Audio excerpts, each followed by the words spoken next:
Sveiki lyderiai.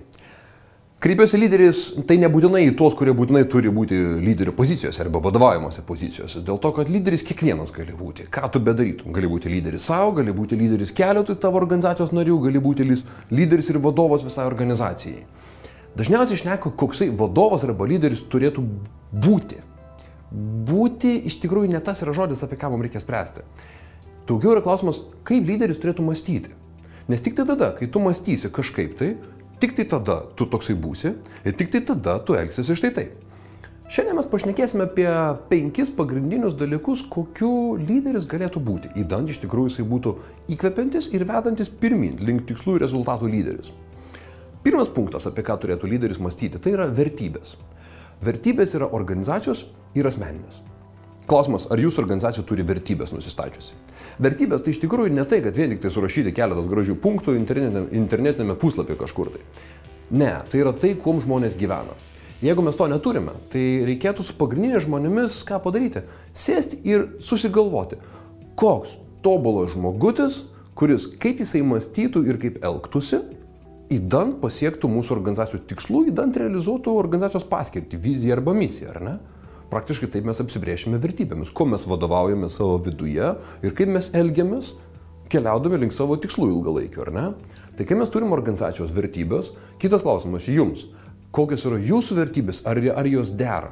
Labai dažnai būna, kad organizacija turi vertybės, bet mes elgiamės visai kitaip.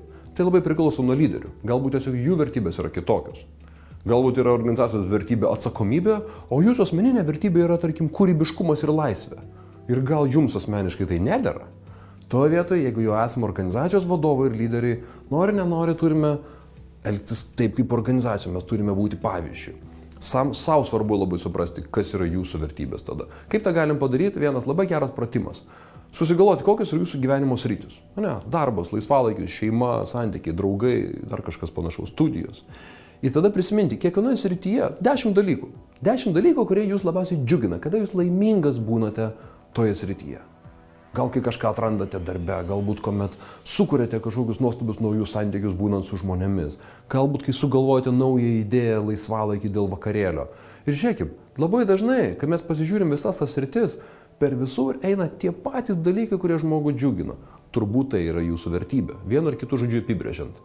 Turėsite organizacijos, turėsite savo, žiūrėk, kur atitinka. Tai realizuoti ir skleisti, kur netitinka, savo apsispręsti. Jeigu aš negaliu būti taip, kaip organizacijos turėtų būti, reiškia, tada turbūt ir mano komanda tokiais nebus. Gal tada turiu deklaruoti, okei, aš taip, bet vis tik tai stengiuosi būti tokiu, kokiu organizacija norėtų, kad mes ten nukeliautum. Tik tai jūs galėsite įkvėpti irgi žmonės tokiais būti. Antras žingsniukas tada po vertybių yra trukdžiai. Galvoje, mąstymo trukdžiai. Kokie trukdžiai pas jūs yra, kurie jūs, o tuo pačiu ir visą komandą stabdo nuo rezultatų pasiekimo, nuo jūsų tikslų. Mes visi turime baimės, mes visi turime kompleksus, mes visi turime kažkokias nuostatas, turime mąstymo klaidas. Klausimas, ar jas pažįstame. Kiniečių viena tokia yra sakmė graži, kad buvo imperatorius. Buvo 2 imperatoriai tiksliau. Vienas iš jų sakė, kad jis yra galingas, jis yra be baimės ir jisai valdo visą milžinišką imperiją. Kitas imperatorius sakė, kad iš tikrųjų nieko jisai nevaldo. Imperiją valdo jo vietininkai. Bet jisai juos žino ir jisai valdo to savo vietininkus. Kaip manote, kuris imperatorius buvo galingesnis ir iš tikrųjų valdė?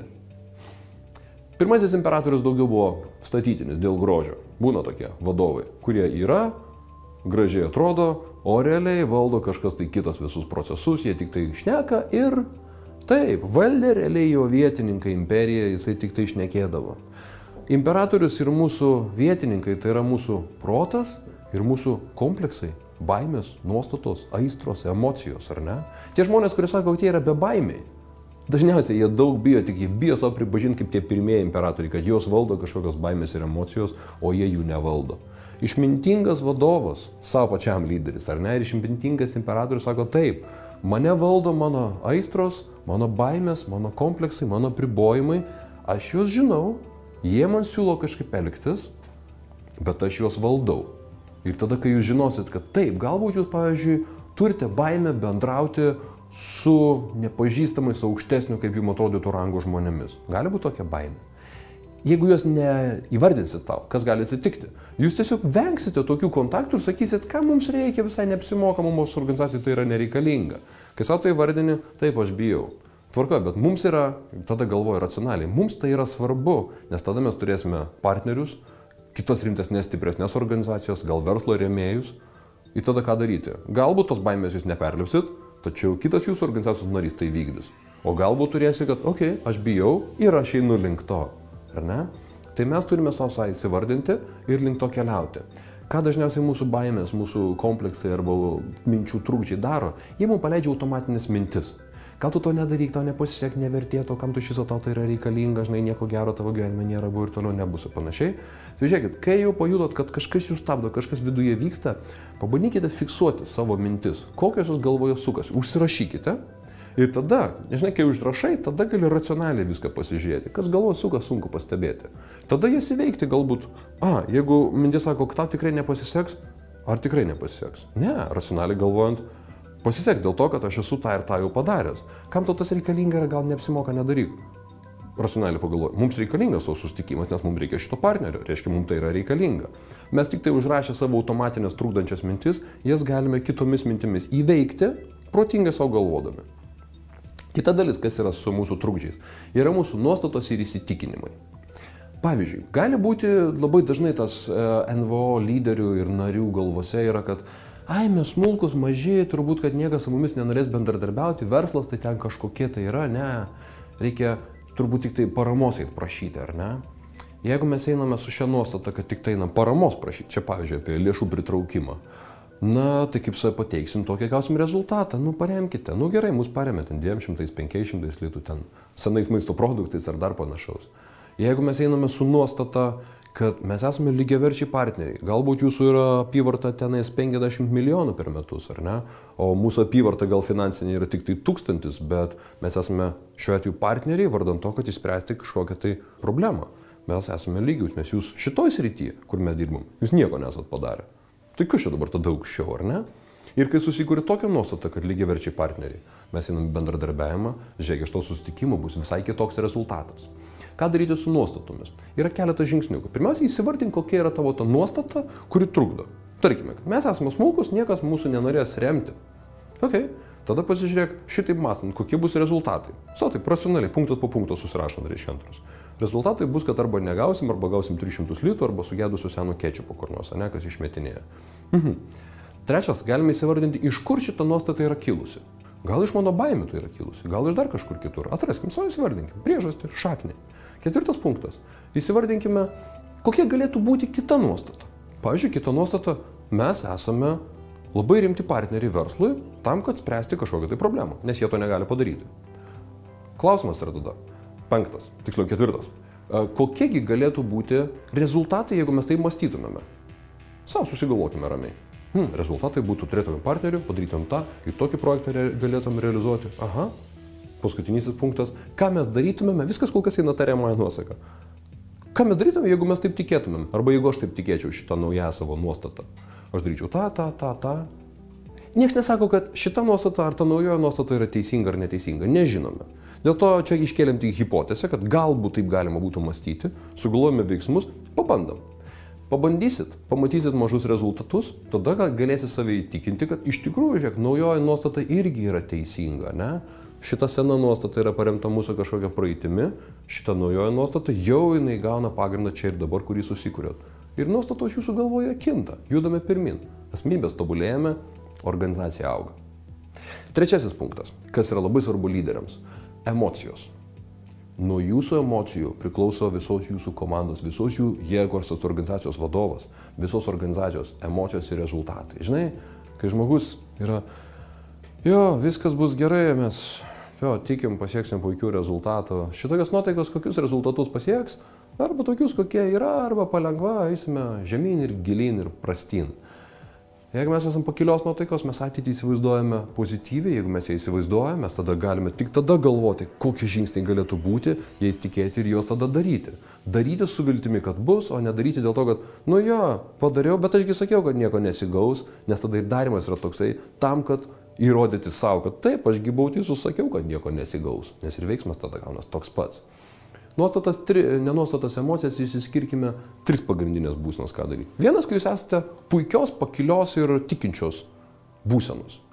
Svarbu jos neišbarstyti linksmais juokeliais, nes dažnai būna, wow, vadovas, lyderis laimingas, atbėga jo, visus prajuokina, papasakoja pokštų, visiems yra gera nuotaika, bet ką mes sukūrėme, mes tiesiog sukūrėme gerą, linksmą būvį. Tai yra svarbu, tačiau daug svarbiau, kad jūs savo emociją pozityvę su jie nukreiptumėte žmonės link jūsų tikslų, link jūsų rezultatų. Geriau tą energiją išnaudokim priminimui. Atsimenate, apie ką mes svajojame? Mesgi norim tą padaryti. Mes norim, kad tiek ir tiek, nežinau, vaikų, senų žmonių, ten mūsų bendruomenės būtų tokie rezultatai. Dirbam link to. Užkūrinėkime kitus žmonės, kad jie su pozityvia emocija judėtų pirmin. Dirbti. Organizacijos nėra klubai. Vien tik tai susiburti ir pasišnekėti pasibūti. Organizacijos yra tam, kad atneštų kažkokį tai pokytį. Savo miestui, kaimui, šaliai. Pasauliui. Visą laiką orientuokime link tenais energiją. Kitas dalykas, kai yra jūsų emocija negatyvi, pavargę, nuliūdę, maža kas nors gyvenime yra, nesiseka ar šiaip neįsimegoti ir panašiai. Bet žiūrėkit, jeigu esat lyderis, kas atsitiks? Atkeliauja į ofisą, viskas yra blogai, kaip čia jums seka, viskas pas jūs gerai, tai gerai, dirbkite. Kas vyksta? Organizacijos nariai persima tą pačią emociją. Jie irgi po kiek laiko sako, dirbu. Viskas eina žemyn, užkrėsi. Kaip savo būseną gali keisti?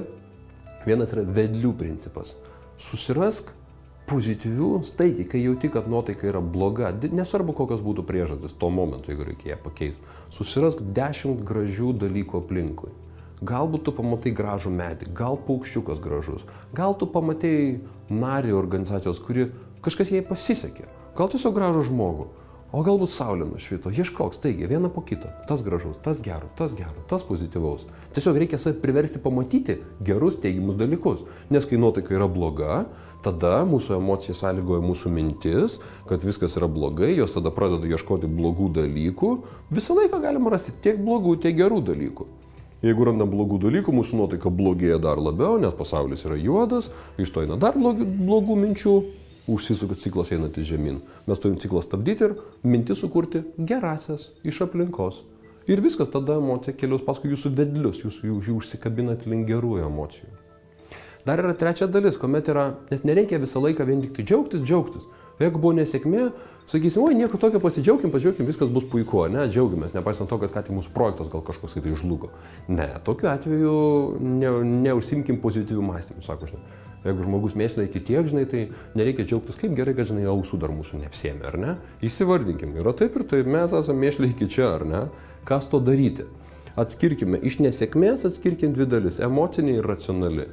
Su emocinė dalimi, taip, su jie mes dirbsime lygiai taip pačiais vedliais ar kitais metodais, kad nuotaiką kelti ir prisiminti mūsų tikslus ir siekius link jų. Racionaliaja dalimi mes turime savo įsivardinti. Geriausia tai daryti raštu, nes kai rašome, tada daug lengviau iš tikrųjų savo suvokti, ką tu galvoji ir tas mintis suvaldyti. Ką mes padarėme ne taip, tai yra mūsų klaidos. Iš to sekantis būtų tada, ką mes turėtume matyti daryti kitaip. Iš to tada konkretus veiksmai, ką mes darysime kitaip. Ir tada pergalvoja tikslus. Mūsų organizacijos tikslai yra tokie, reiškia, čia mūsų buvo pamoka, jinai mums kainavo kažkokius tai nuostolius, laiko, finansinius ar kitus, ar įvaizdžio. Žinome, ką mes darysim kitaip, reiškia, veiksmų planas link rezultatų, link mūsų tikslų. Pirmin, vėl važiuojame link tikslų. Kryptingumas visą laiką turi būti tenais, net ir iš neigiamų situacijų. 4 dalis labai svarbi lyderiams. Tai yra santykiai. Vadovas, lyderis, kaučeris ir ugdytojas. Pagrindinės 3 tokios funkcijos, kuris turėtų būti organizacijos vedlio arba vedlės rankos ir galvoje. Iš vienos pusės, kai vadovė, turite žinoti aiškiai, kokie rezultatai, kokie tikslai, kas ką turi padaryti, kontrolė, uždaviniai, veiksmai, priežiūra, vadovaujami. Lyderis, emocija, ar ne, tai yra uždegti, motyvuoti, vesti, įkvėpti, rūpintis, kad žmonės norėtų ir tikėtų tuo, ką jie daro ir juda pirmin. Ugdytojas 3 dalis yra santykiai. Kokių mums žmonių reikia, kaip jie turėtų kiekvienas augti, nes komanda yra stipri tiek, kiek stipri jos kas? Silpniausiai grandis, ar ne? Reiškia, kurį žmogų mes turime ugdyti, o turi visą laiką žiūrėti organizaciją iš tos pusės. Labai savo sveika nusipaišyti tokį kaip ratą, ar ne, ir tada susirašyti, o kokios komandos, kokių mes santykių norėtumėme. Gal tai bus pasitikintis, gal atviri, gal bendradarbiaujantis, gal kartu siekiantis tikslų, gal kitko, ar ne, apsibrėžiam, kokios komandos norime, tada mes jau galime svardinti, okei, šito mes turime šiandien tik tiek, šito tiek, ir žiūrim, kur mūsų tos probleminės yra sritis, tada savo labai aiškiai išsianalizavę, kokios komandos, kokius santykių norime, žinodami, kaip yra dabar, žinosim, su kuriomis sritimis mums reikia dirbti. O kaip dirbti? Esminis dalykas tada pirmiausiai, vadovas tokį santykį turi sukurti. Jeigu nepavyksta sukurti tokio santykio, pavyzdžiui, jeigu visi būtų bendradarbiaujantis, ar ne, o visi yra individualistai, sakykime, komandoje. Valia, tai tada pirmasis dalykas, tu tokį santykį turi sukurti su keliais komandos nariais. 2, 3. Jau jūs bendradarbiaujate, ar ne? Iš to mes matome rezultatą, iš to kiek įmanoma daugiau tą rezultatą rodyti kitiems. Kaip yra gera bendradarbiauti. Po truputėlį ir tą išlaikyti. Po truputėlį kiti pradės jungtis prie šitos naujos kultūros, prie šito naujo santykio, nes jisai yra teigiamas, jisai yra smagesnis ir geresnis. Bet labai svarbu nenuleisti rankų, nes dažniausiai, žinai, pirmi 2, 3, 5, 10 kažkokių bandymų, jie gali būti atmesti, ai ne, o jie neveikia, žinai. Turi žinoti, kad turi padaryti 20 žingsnių iki tol, kad galim būtų sakyti, ne, neveikia, bandom kažką tai kitaip. Tai va, po kiek laiko gausis kritinė masė ir jau tada visi tiesiog pradės taip elgtis. Taip jau veikia. 5. paskutinysis punktas. Koks turėtų būti ir kaip elgtis ir kaip mąstyti lyderis. Būti čia ir dabar. Kas yra čia ir dabar? Kur mes dažniausiai mintise būname? Mes būname arba praeityje, vakar buvo tas ir tas padariau, nepadariau, užvakar tas, o pernai metais šitas pavyko arba nepavyko. Mes būname ateityje, bet ką bedarydami? Jo, kai aš pabaigsiu šitą darbą, bus tas, o vakarė veiksiu šitą, o kitą savaitę, o naujais metais, o dar tas. Arba mes būname ten kažkur tai. Dabar vyksta koncertas tenais ir tenais. Dabar jisai jau yra išėjęs į kažkokį susitikimą. Arba mes būname ne savie, o jie. Dabar jis daro tą, jisai aną. O aš čia ir dabar procese, tome ką aš darau, kiek lieka laiko? Labai mažai. Mes pametam savo koncentraciją. Jeigu mes esame pametę ir nesam čia, mes tada neefektyvūs tiesiog.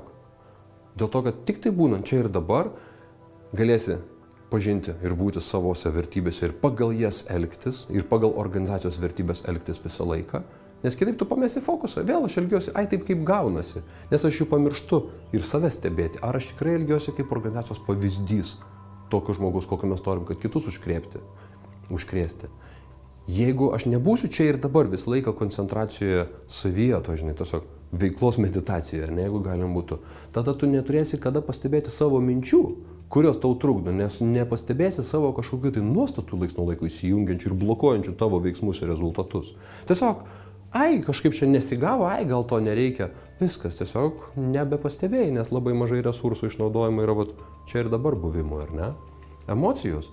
Jeigu nebūsi tame momente, tai tada tiesiog nepastebėsi, kad jau pykstu, jau liūdžiu, jau kažką tai apšaukiau, jau kažką apibambėjau, sakiau, kad tau niekas nebesiseks, nes nesuvaldai savo emocijų, nes jų nepažinai, nes nestebėjai, nes mintis buvo kažkur tai įsibaršiusios, ar ne?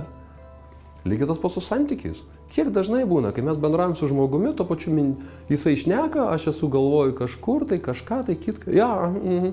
Oi, kaip gerai. Jo, labai įdomu. O klausyk, čia aš norėjau pasakyti. Visiškai reiškia žmogaus negirdi, koks tai yra santykis.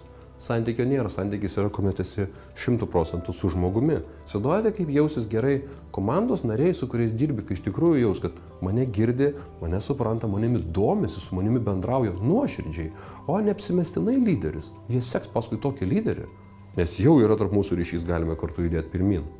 Ir tai gali pasiekti tik tai būnant čia ir dabar, koncentracijoje. Sėkmės judant pirmin.